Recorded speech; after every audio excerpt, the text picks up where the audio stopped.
Welcome to the Bookish Hour with your hosts, Sarah E. Burr and J.C. Kenney.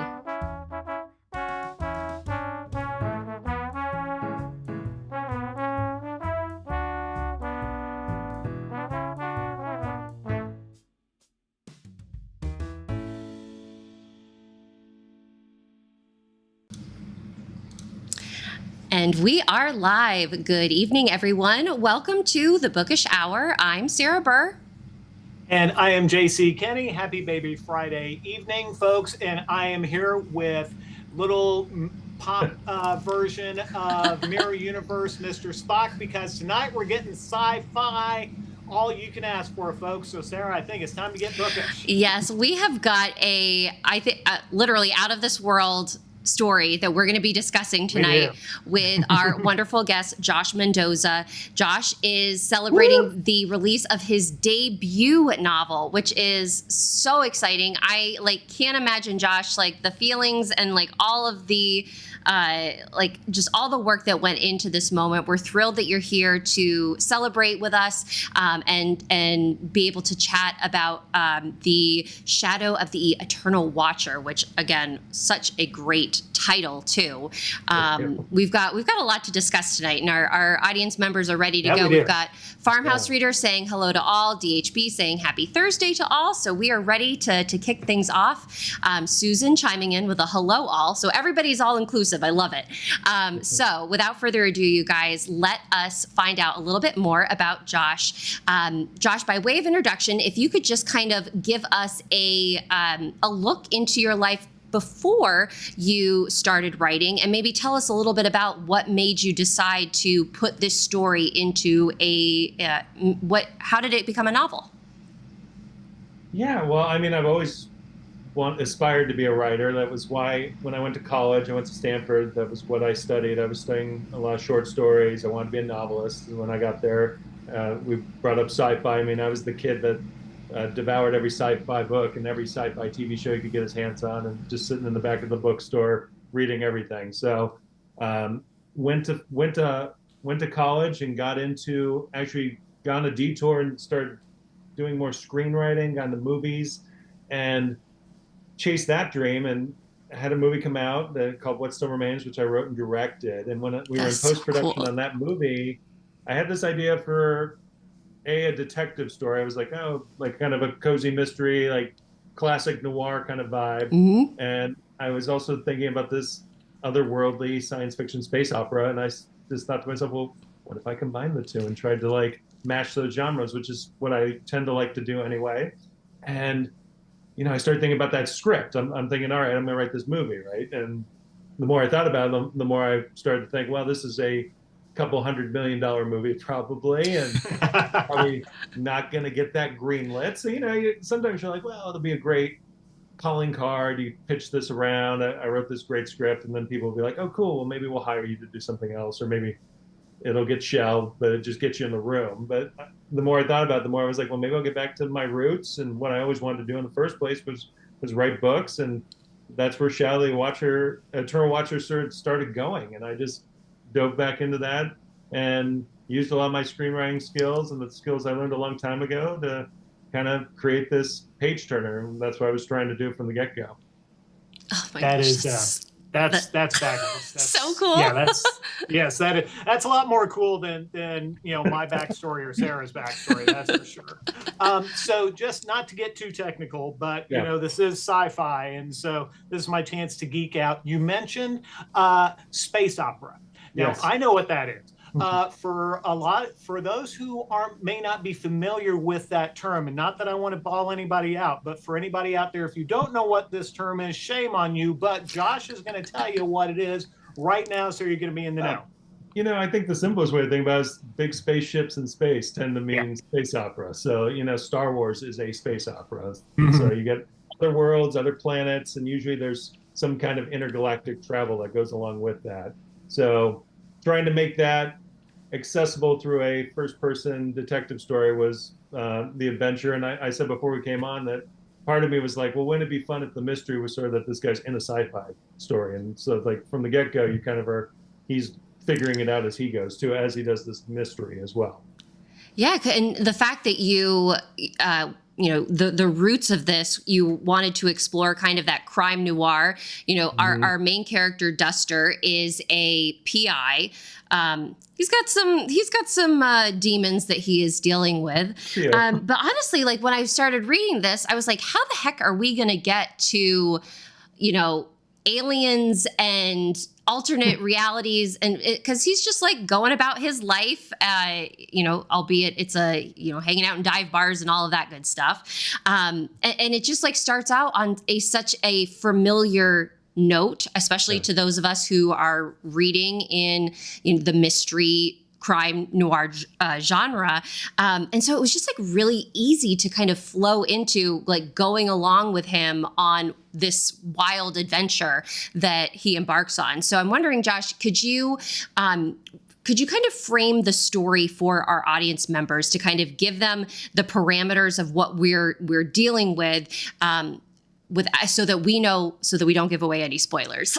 I mean, it follows Duster Raines, who's a down on his luck private investigator, former Air Force pilot, former LAPD detective, now basically ambulance chasing detective, essentially. And he gets pulled into this case that he doesn't really want, a missing persons case.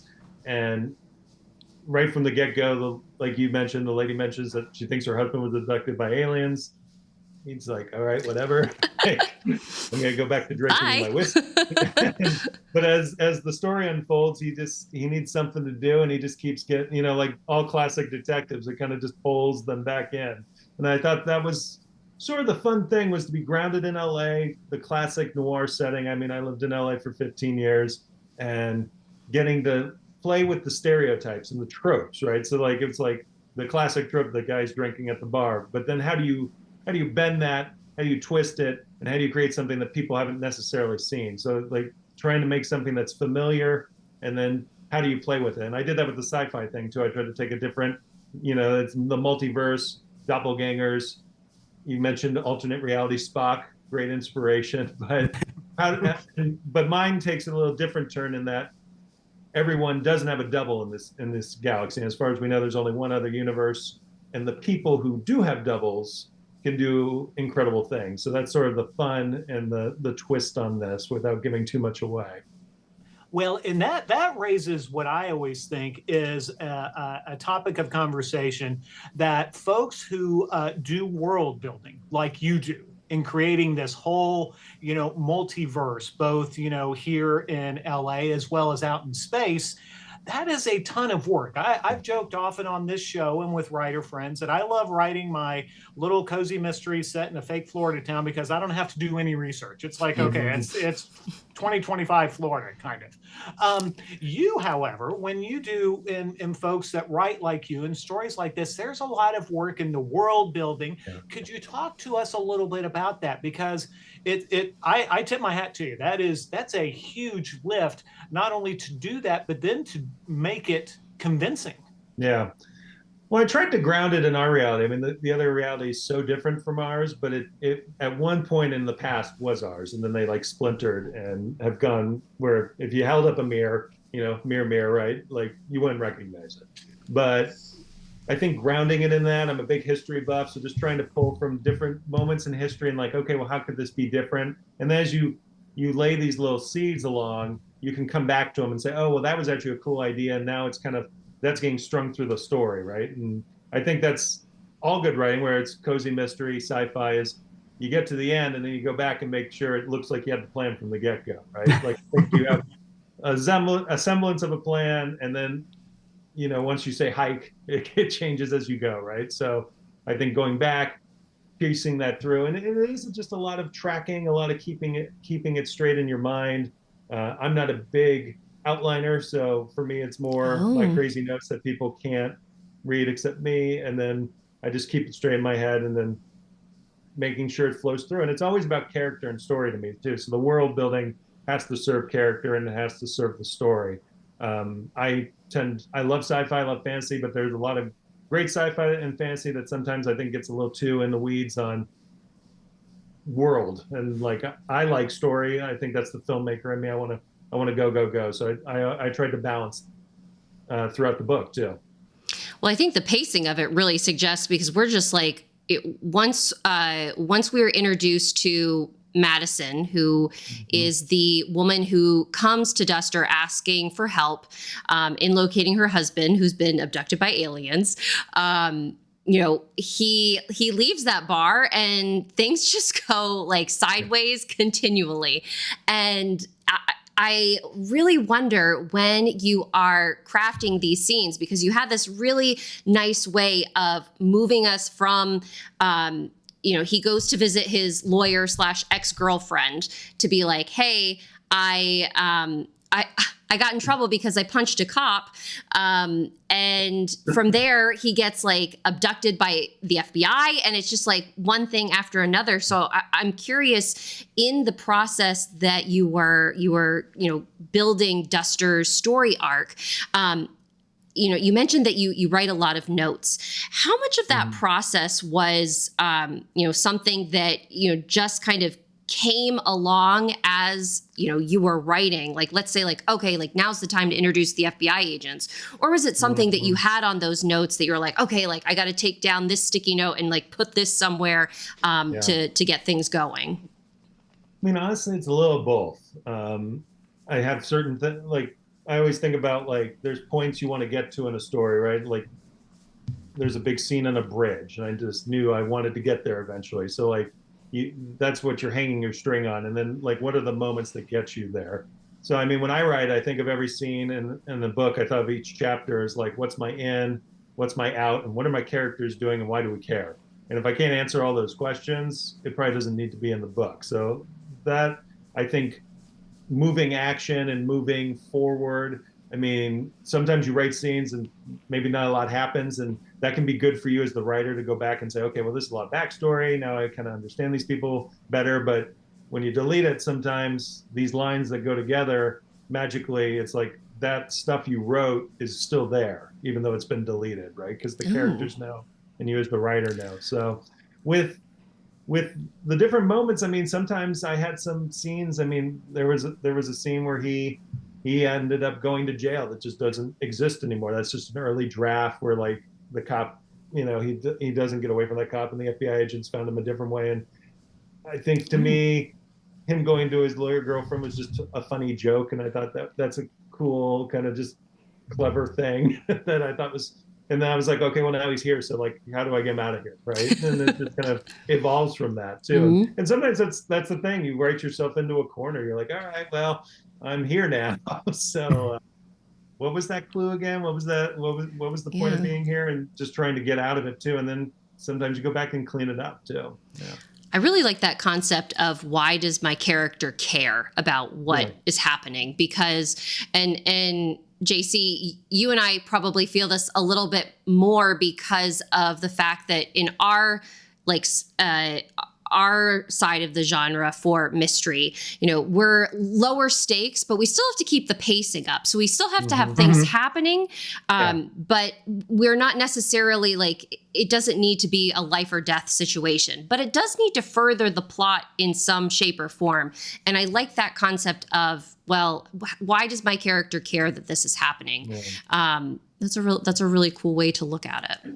And I think conversely too, like what is my, I think about the reader too. It's like, what are they learning? Like, why is this important? Like, how does this inform my greater diaspora of these characters and this world? And if it's just window dressing, sometimes window dressing is okay, but I just think like less is more, parsing back, and that helps build that forward momentum too.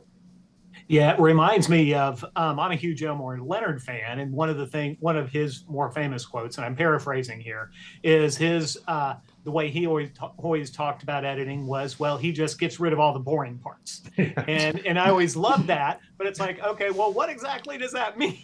So.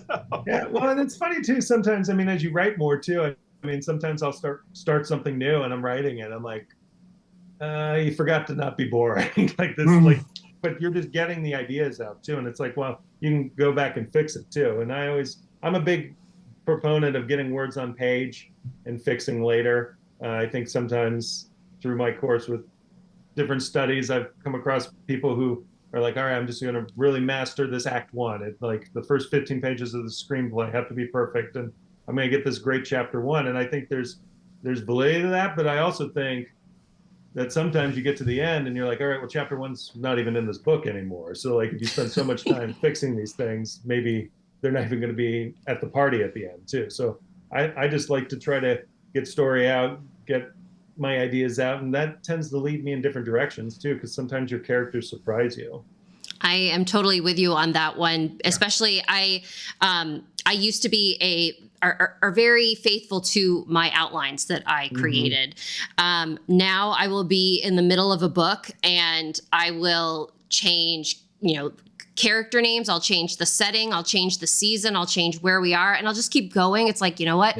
I just need to get what the story is in my head as of this moment. If it changes again, we'll fix it once we have it all, because looking at it from that holistic standpoint, I think is a much, you can begin to see like where the patches are, where the boat's leaking, so that you can make sure that the story that you want to be told is actually the one that you're telling. And I'm curious, Josh, with your screenwriter background, what were there any challenges, or and maybe you didn't encounter this as much because you've kind of always dreamed of being a novelist, but what was what was the shift from writing a screenplay to writing a novel, and what were the challenges that you kind of face where it's like, oh man, I could do this in a screenplay, I can't do this in a novel, or vice versa? Yeah, well, I mean, one of the reasons I got into movies is when I was writing all those short stories when I was a younger guy, I came to realize I was sort of shot listing. I was doing a lot of visual thinking, and like I was imagining camera moves, and that I think informs a lot of my action. I'm a big, like, I think of things like a director a lot of times. Like when I write scenes, I block them out basically. Like I'm not doing camera moves obviously, but I know where everyone's in this room. I know where the furniture is, and I think that just helped me create more verisimilitude when I'm writing too, and just creating like a lived-in space for these people. Because there's nothing worse than when you read something, you're like, wait, what's happening? And you go back and read it again, and you're like, I still don't know what's happening, right? Like, because like I don't know if the writer knew where everything was and stuff's happening, but it's just like it's gobbledygook because it's not really real. So to me, I try to like ground things as much as I can in some sort of imagined reality, and I think the filmmaking really informs that. When you get a book, you're like, oh, wow, I got so many words. But that can also be a trap where you write way too much. And it, like we were just talking about, can get boring. So I think I got that out. And the screenwriter in me, I was like, all right, let's go back, parse this down. Because with the screenplay, you still have to be descriptive. You still have to describe things, but you only get like a line or two, right? They're very dialogue driven, but you still have to paint a picture where people can see this room, see this scene, and know what's important to be on camera. So I think that helps with the writing, and then you get to have a little more fun describing things a little more. And then, like you said, don't be boring and parse it back a little bit. And it's a give and take too. I mean, no first draft is great, and then no second draft is perfect. And there's versions of this book that were longer, and there were versions of this book that were shorter than this. And I was like, I think I went a little too far, where like people like don't know don't care, they don't know what's happening. It's like, well, some of that was important, so you put it back in too. Gotcha. Well, yeah, these are just, I tell you what, Josh, you're giving us a master class in writing, because Thank you. And seriously, because one of the things that I struggle with, and I'm very proud to say I've had over a dozen books published, so I think, okay, I kind of know what I'm doing. But by the same token, every time I have scenes involving more than two people, it is a challenge to get that onto the page in such a way that is engaging, that I'm able to keep track of who is where and who is saying what. It's not easy. No, it's not. And so that is a great tip, and I appreciate you sharing that with us, because now I'm going to try to remember that, try to think of it visually from the perspective of from a something I see on the screen. So, thank you for that. Or even more macro, like when you do cameras on, you put it on a piece of paper, right? So you're above.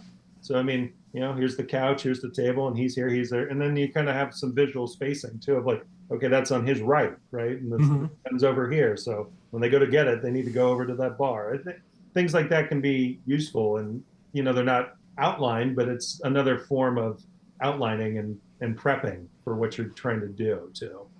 So along that line, then, let me ask you this: do you have a background? Have you done storyboarding? Because that's one of the things as authors we hear about, especially folks who are involved in film and TV, that storyboarding is a key way of getting that visual aspect across as you're putting the story together. Is that something? Can you talk a little bit about that, and if that's informed your writing, or if it's just something now that's so different from putting the story down on the page?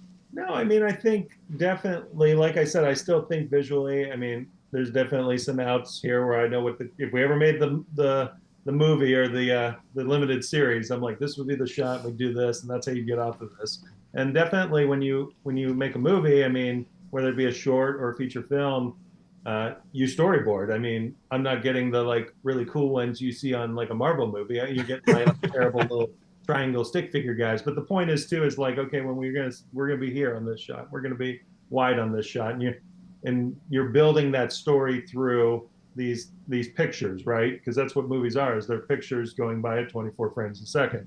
And I think just like in writing though with a book, I mean, one thing I learned from making a movie is you plan a lot with a movie, right? You're like, this is my shot list. And some directors will be like, okay, I'm gonna get this shot, and we're gonna stop on this line. And you can almost overplan a movie. And sometimes if you let your actors act, you let them stand up and, oh, this wasn't the shot, but the DP does their job, the camera operator does their job, they pan with them, they pull focus, and all of a sudden you have something that you didn't plan that looks cool, and the actor's doing something amazing, and it gets in the movie. So I think letting yourself be surprised is a movie thing that can happen in a book too. If you let yourself go with the characters, get lost in the story, sometimes, like I said earlier, they can surprise you. And I always talk about the muse. I mean, when you get bored and you get lost in these things, sometimes things happen where you're like, where did that come from? How did I even write that? I don't, you almost don't even remember doing it. And that's where you're really into it, and you're really, I think, doing your best work probably too. I like that concept of letting our characters have a little wiggle room, because, and again, like the outliner in me is like, no, I have to stick to what I have already kind of mapped out, because it gets me from point A to point B with all of my clues along the way. But as I've been writing and kind of just letting things go where they end up going, you're right. You discover these really interesting and new approaches that maybe you wouldn't have allowed yourself to explore. I'm really, really curious about the, I guess you've mentioned how you let your characters drive the story. How did Duster always how did Duster evolve as you were working on this project? Because he's honestly a very lovable character, even though he's got a lot going on. But he's very, very likable right off the bat. And I admire writers who are able to kind of present a vulnerable person who's got a lot going on, who could very well be seen by, could be interpreted as somebody who's this guy is throwing away his chances. He's, purposefully getting into trouble, all of this stuff. Tell us a little bit about his character and kind of how he came to be. Yeah. So, I love what's fun about detective stories, right, is they're all flawed individuals in these classic noir stories. In the old 1940s movies, none of these guys are good guys. And they all do things and push these boundaries. And I think that's, from a writing perspective, that can be interesting. I thought of him as how do you make this anti-hero likable, like you said, and then also how do you help him find redemption, and is he gonna get redeemed? And I think that's part of the journey too. Is like, should he be redeemed? Does he deserve to be redeemed? And keeping the reader wanting to read. So I mean, there were definitely versions of this where he was he was a worse person than it's on the page now, and he was maybe I pushed it too far, and then I let people read it. And they're like, you kind of lost me on this part. And it's like, yeah, I'm going to listen to that because I knew I was walking this tightrope, right? So it was a balancing act of trying to get him to do the things you're talking about, and also have him be funny, have him be interesting, and have him.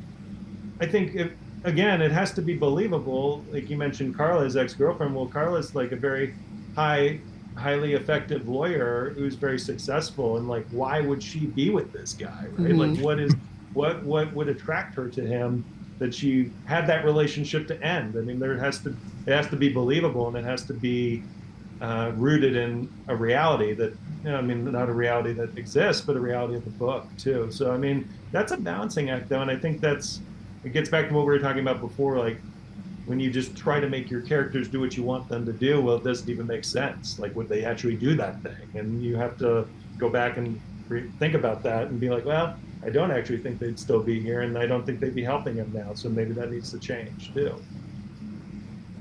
That's really, really cool. I love that because, I'm thinking of people, Philip Marlowe, Raymond Chandler, like you said, all of these. And yeah, you as often as not, they're not likable guys. And, unfortunately back then they were guys, but if we throw Kinsey Milhone in there too now, folks like that, they maybe not the most cuddly, but you end up rooting for them. You want them to succeed. Yeah, for sure. And, and again, it was sort of like, well, how do you play with that stereotype and then how you change it, right? And to try to bend that mold and not just be like, by the book, this is him. So it's like by the book to a certain point, and then I try to break it. When we talk about like writing rules, I think that's the fun of writing, is when you learn all the rules, and you learn the story tropes, learn these different things. Well, once you are an expert at them, then you can bend them and break them to your liking, versus just breaking them because you don't know what you're doing, and then they aren't very, and then you don't tell a very good story. So I think that's, I remember being a younger writer and being like, oh, I'm not going to read that book. I know how to write. I'll just do this. And I think that's wrong, though. I think like you learn those things, and then you figure out what you like and what you don't like, and you learn how to break them too, and how to change it. And another thing about the world that you're creating is that Duster is really funny. There were parts where I was reading, I was like, these just moments of quick levity that I think if you're not like, if you're not reading, I'm a person that I kind of do a lot of speed reading. And so sometimes I feel like I can miss things, but there were these moments where I was like, wait, that was really funny what he just said. And it's just like these like little sarcastic quips and comments. And I'm wondering, like, was that humor a natural, was it a natural thing for you to do, or was it something that you really had to work on? Because I know that for me, like, I really have to work on humor and trying to find like, okay, like when is it appropriate? What makes sense here? What is going to be something that somebody laughs about, rather than being like, oh, like this person's being like sarcastic or snarky. Like, I don't want to, like, I'm not into that. How does that particular, tightrope work? Yeah. I mean, the more you do stuff and the more criticism you take too, you start to realize, oh, I should have done things more like that. And the next time I do it, I'm going to be more like that. And I think that was a lot of my movie life. You're like, all right, I'm making this serious tragedy, and you do it, and people are like, well, I mean, that was sort of like one note. And I think like people, when you watch great movies or you read great books, people are not one thing, right? And like the great stories show us every which side of people, and people are funny, and people can be cruel, and people can be mean. And I think trying to get those different aspects into it again, it's like a layer cake of this person feels like they could be a real person. So I mean, the comedy and the levity was natural for me, because I almost think of it, writing these people like being an actor is like trying to get in their headspace. And I'm not a great actor, but like being like method about it. It's like, what would they do? How would they say it? This isn't what I would say. And then almost using some of the secondary characters as the Greek chorus of me. Like, like, I don't know, that's a great idea. And it's like, well, we're doing it because it's awesome. Here we go. And just having fun with it too. I want it to be fun. And that was the thing, is like, if it's just all like, I'm so down and out of luck and this is terrible, I mean, that's going to get real drab and boring, and I thought people would put it down. So I just wanted it to be an adventure that people wanted to be on. I wanted people to eventually find themselves rooting for this guy that they may not have thought they would at the beginning. And I wanted them to finish it and be like, well, I kind of want to know what happens next. Like, what, those were my goals. And I just kept, every time I would come back to a rerun, I would try to check those boxes and hopefully make that land for a majority of the people who were going to read it. Well, it certainly landed for me, because I was, and the fact that you just mentioned that, you didn't want Duster to be like, kind of, harping, for lack of a better word, too hard on like all of like, oh man, woe is me. But I was surprised by his resilience, where he's like, okay, like he takes the punches and he rolls with them. And I think that that's what really makes, at least for me, it enhanced his likability and like the relatability of him. It's like, okay, like this guy is like, he's just going to keep moving forward, and that's what we need to do.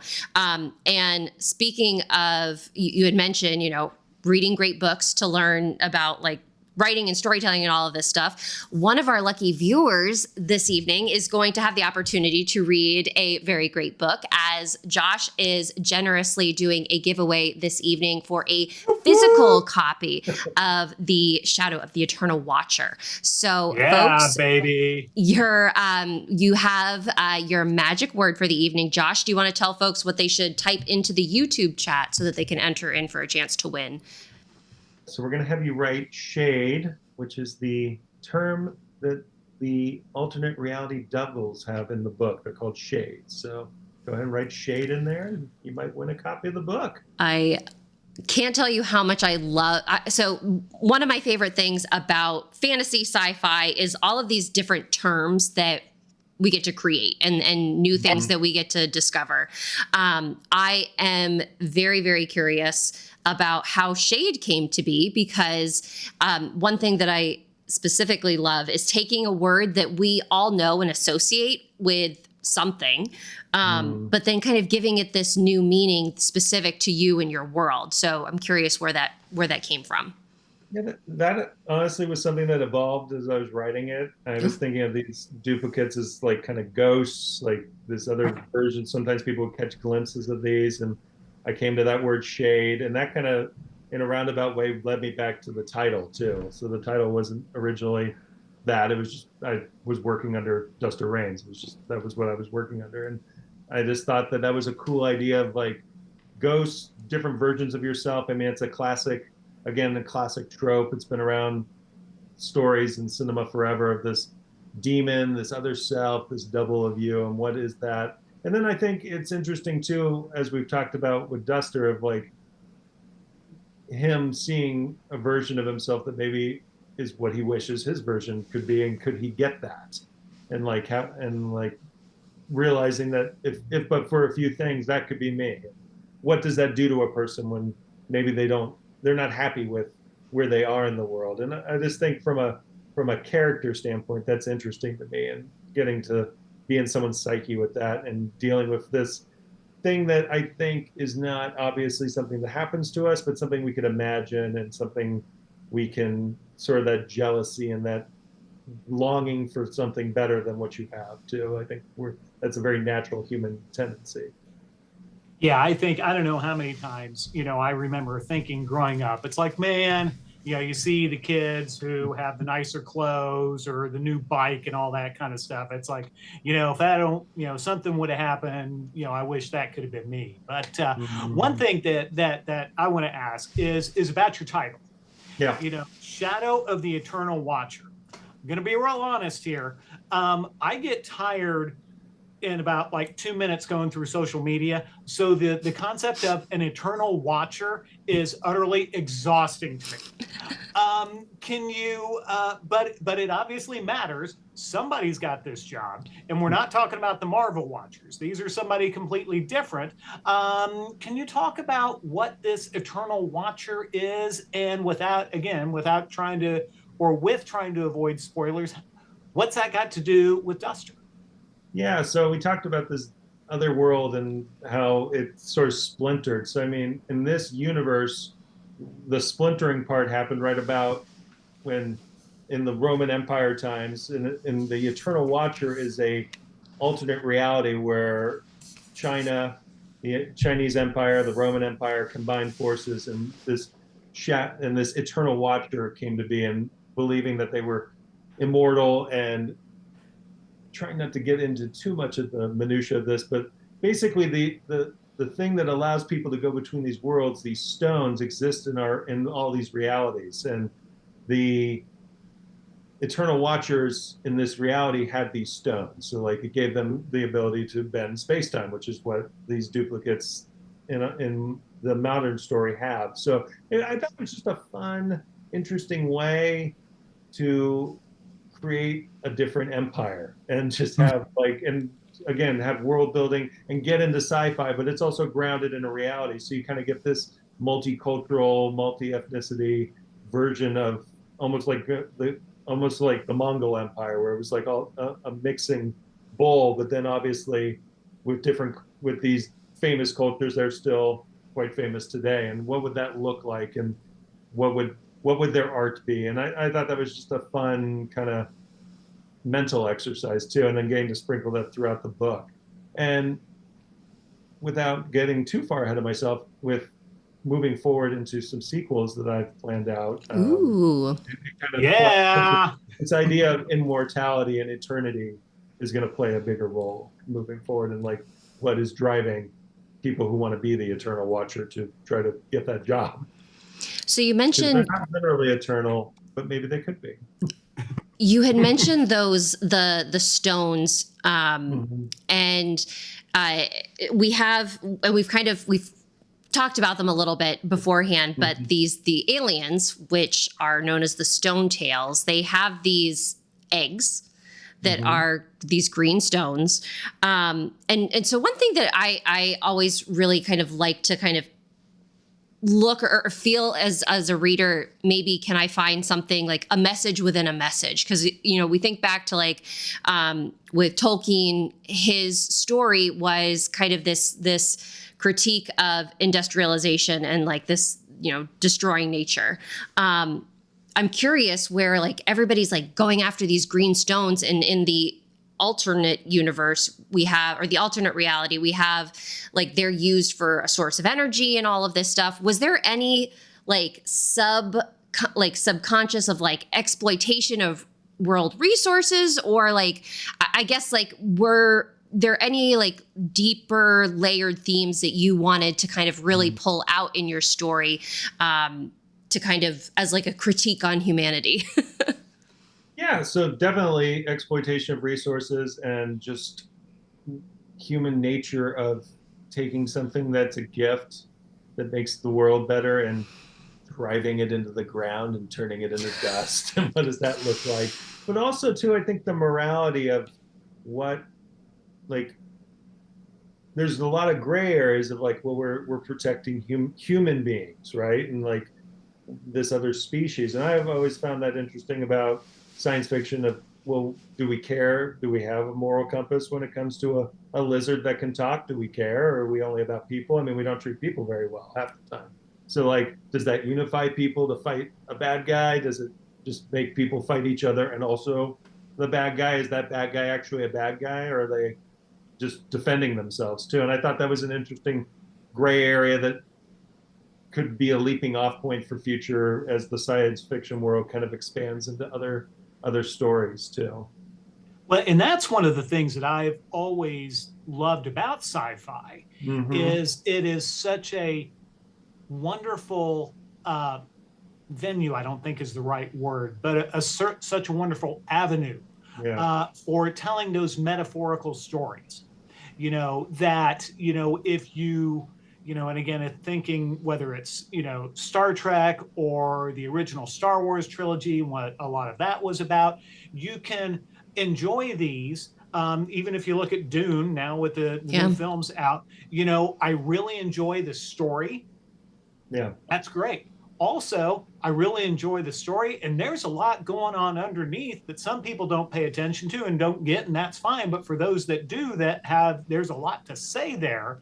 And I just always have thought that sci-fi and sci-fi writers like yourself deserve a tip of the hat for taking that on. Yeah. No, and I mean, I think, a lot of the great science fiction books of our time have made some great critiques that I think are still relevant today. And we're living through some of these things. And there's always a reason to go back and read them too. It's what people need to read these books and think about, like, what is the implication of these different choices we make, and do ends justify means, and what do we get, and what kind of world do we want to live in too. I think we're seeing that with AI right now. Like we can choose what these programs do.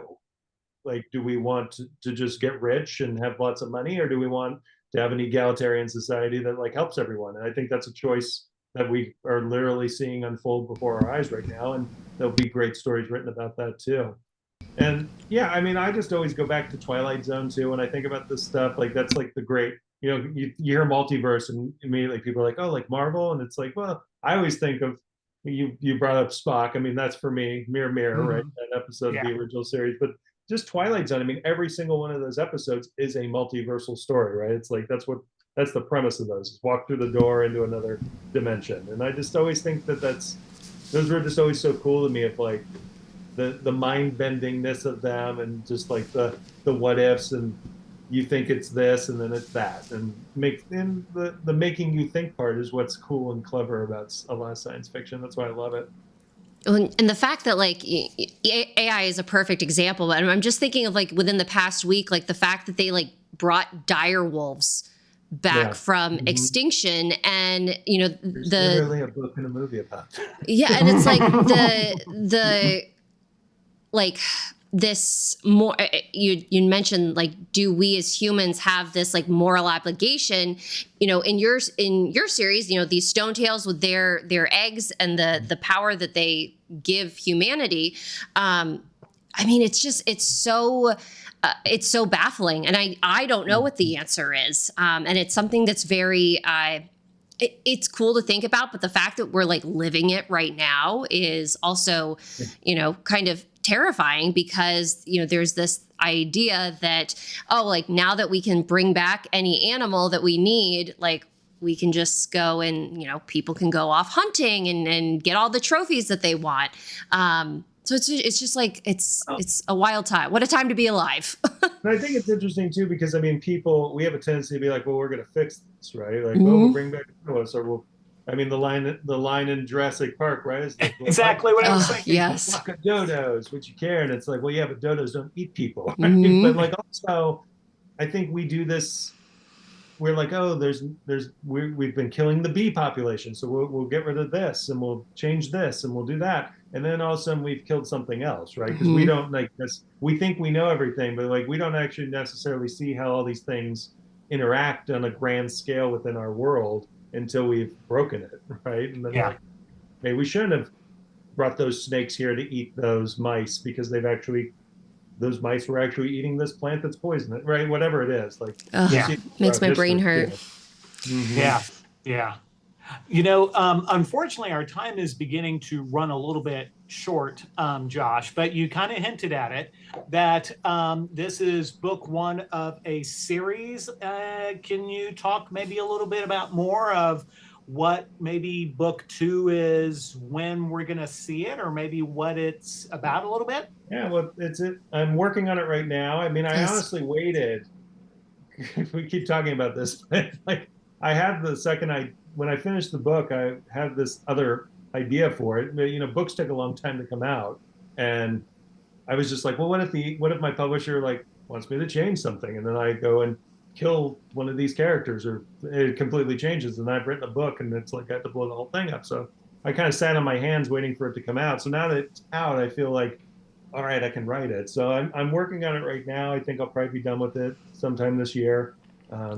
It just, not to give too much away about the first one, because I'd love for you all to read it who are listening out there, but it expands on this multiversal war, this conflict, the Stone Tales, and also, like I hinted at, like, what is the Eternal Watcher, and like what is the power of these stones mean, and how is humanity going to use it, and like what does that mean? And then as well, sticking with the mystery, because Dustin Raines is still a detective, even though some of the world has changed at the end. He's on an adventure, and he has to rescue some of his friends, and how have their relationships since we last saw them at the end of this book evolved in a bit of a time jump, and then where is he at in his journey to be a better person too, and is he succeeding, or is he maybe getting to some of his darker roots? So it's like I said, I kind of make it up as I go too, but I have a broad outline that I know what's going to happen, and we'll see how it changes as I go. Awesome. Man, this is like Man in the High Castle with some, I don't know. I could go on and on and on, throwing out sci-fi references, and it's just so much fun. Thank you, Josh, for being here.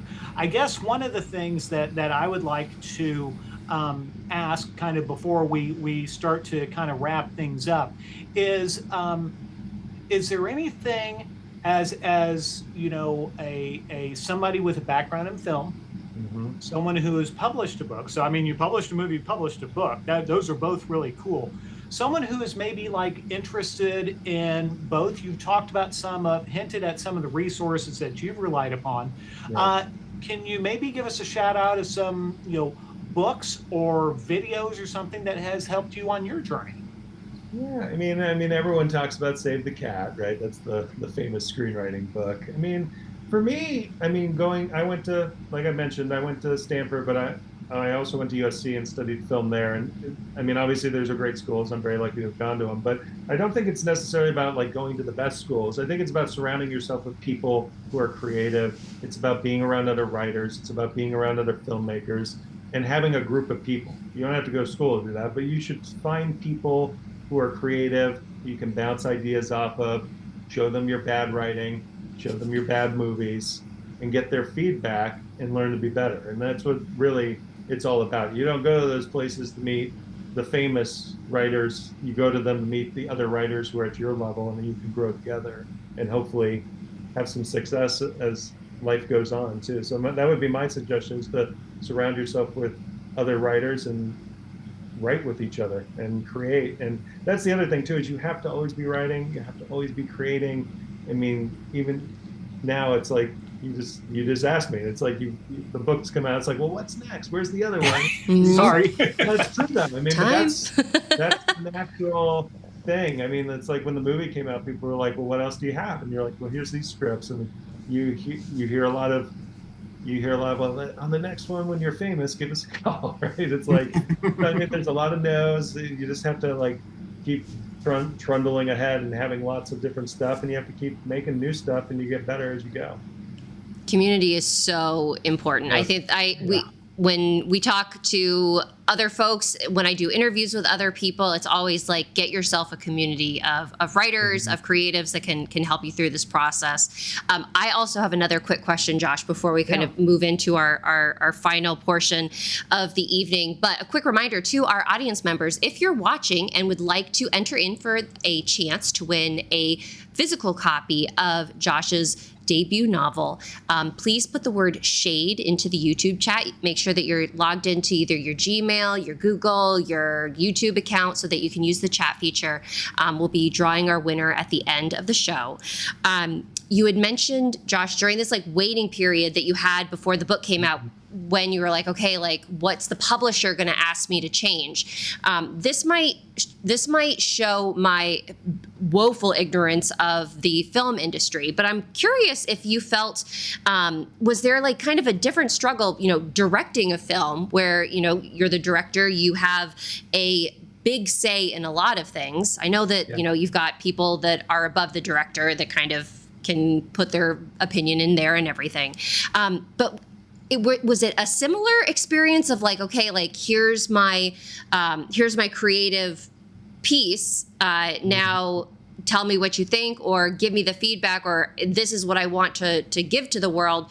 Who has the say on being able to make those changes? Did you find it to be easier in the book world, easier in the film world? Both are different and challenging in their own ways.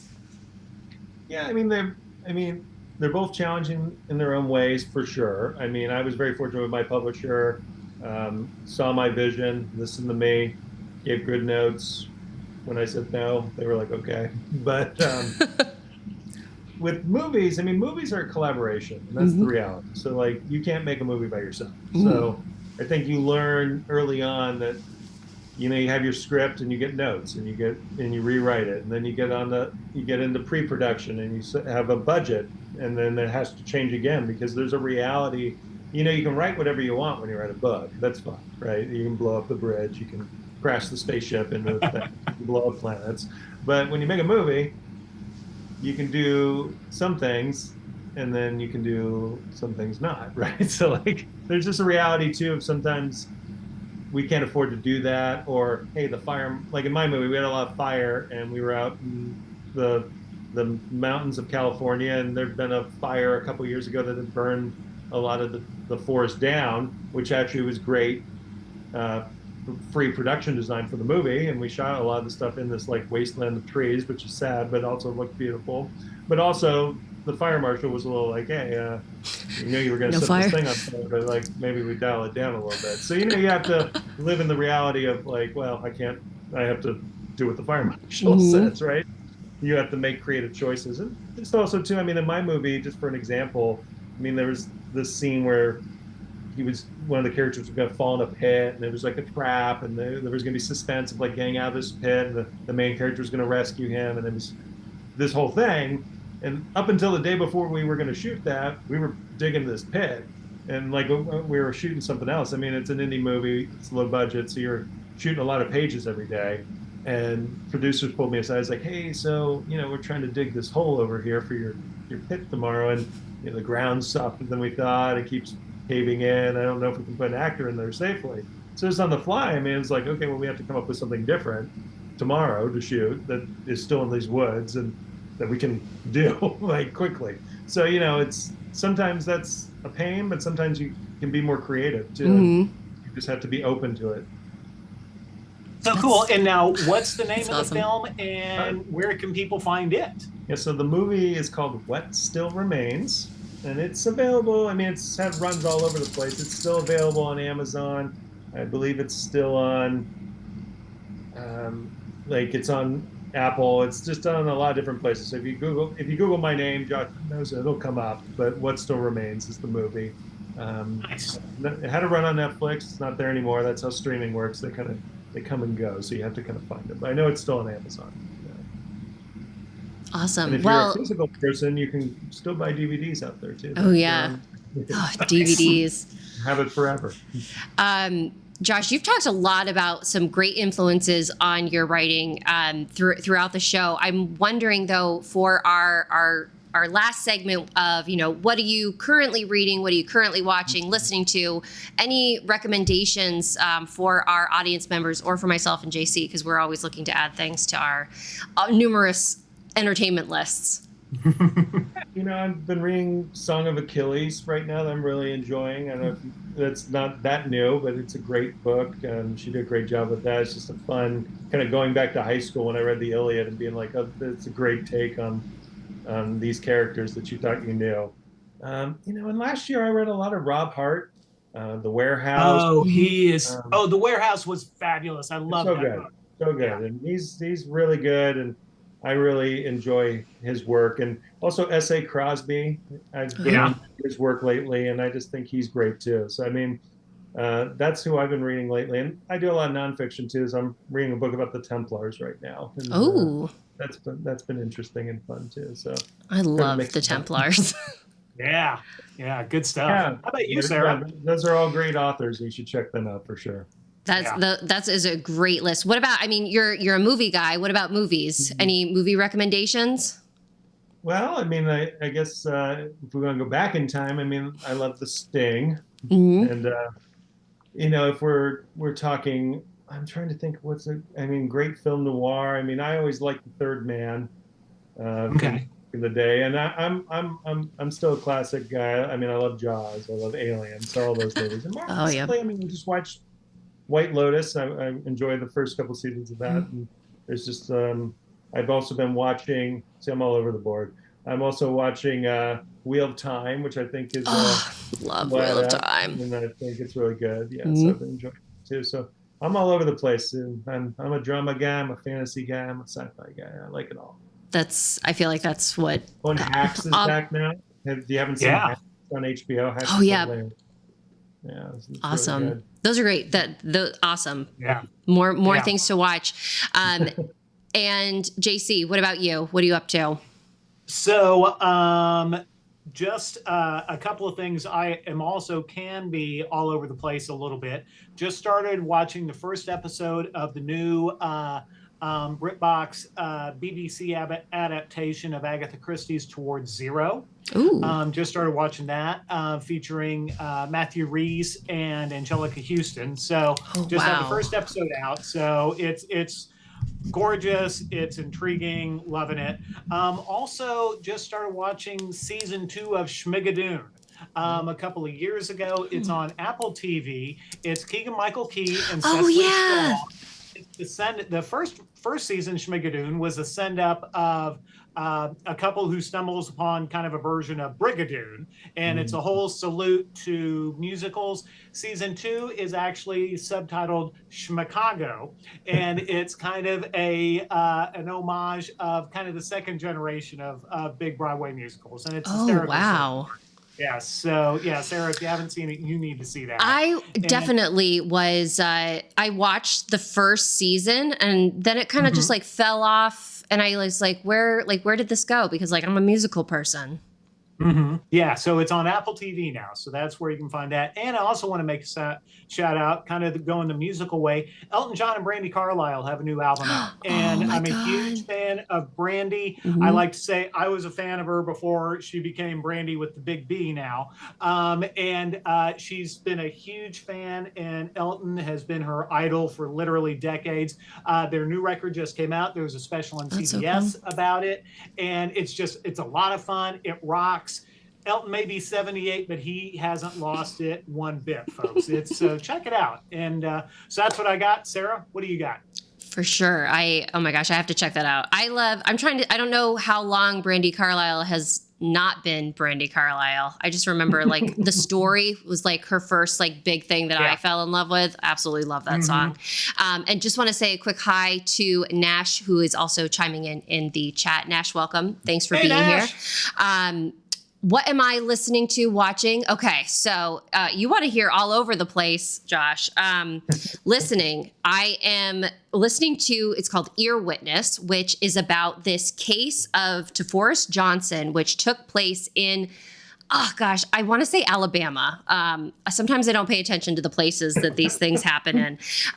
But it's basically this poor young man was convicted on a woman saying she overheard somebody talking on the phone of him confessing to a murder, which he 1,000% did not do.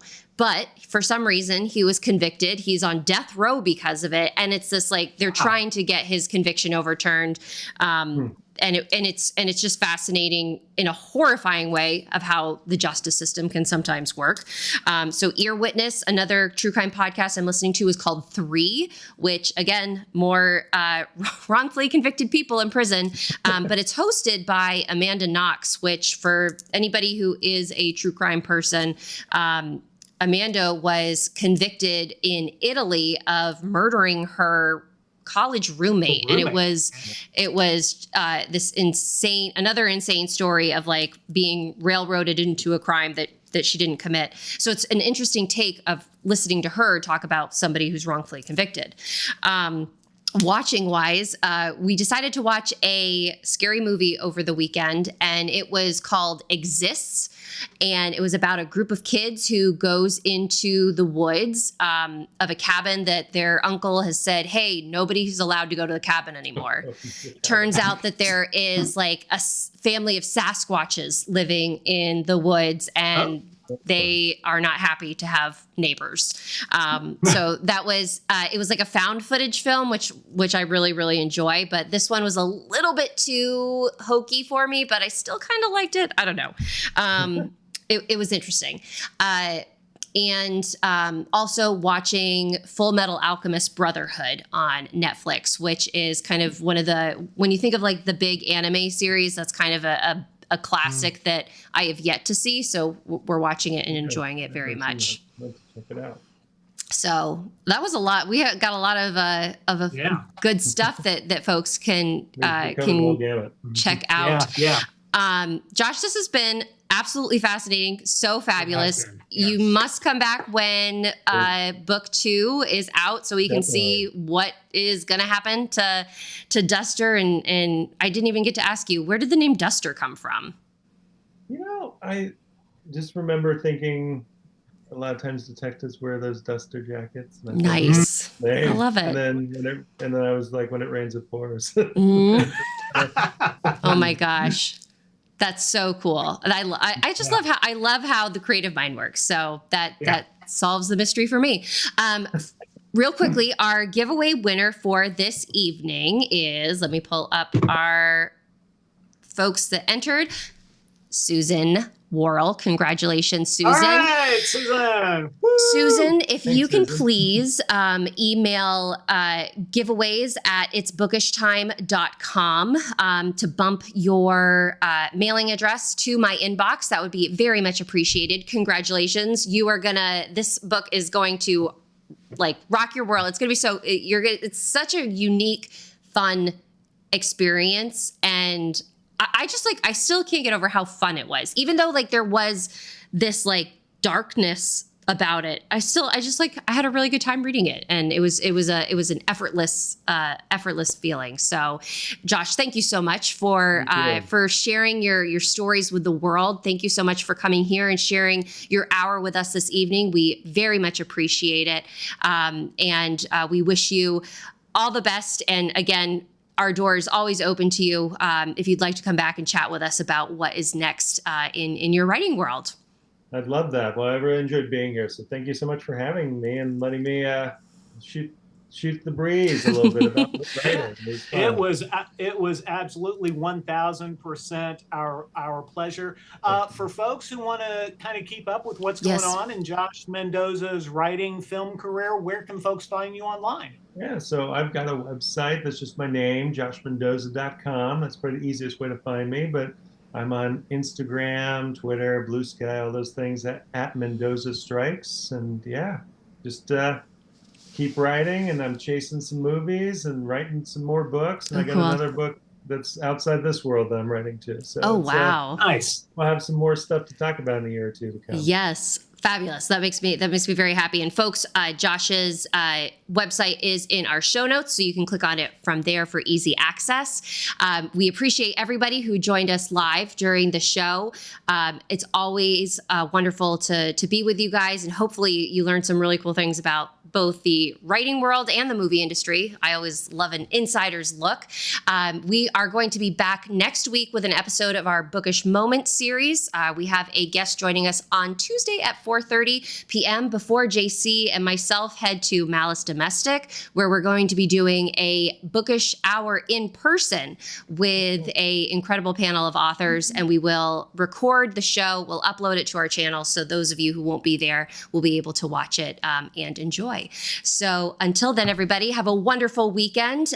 We will see you next time. Like and subscribe to stay in touch with our channel. And until then, stay bookish. Bye, everybody. Have a good one.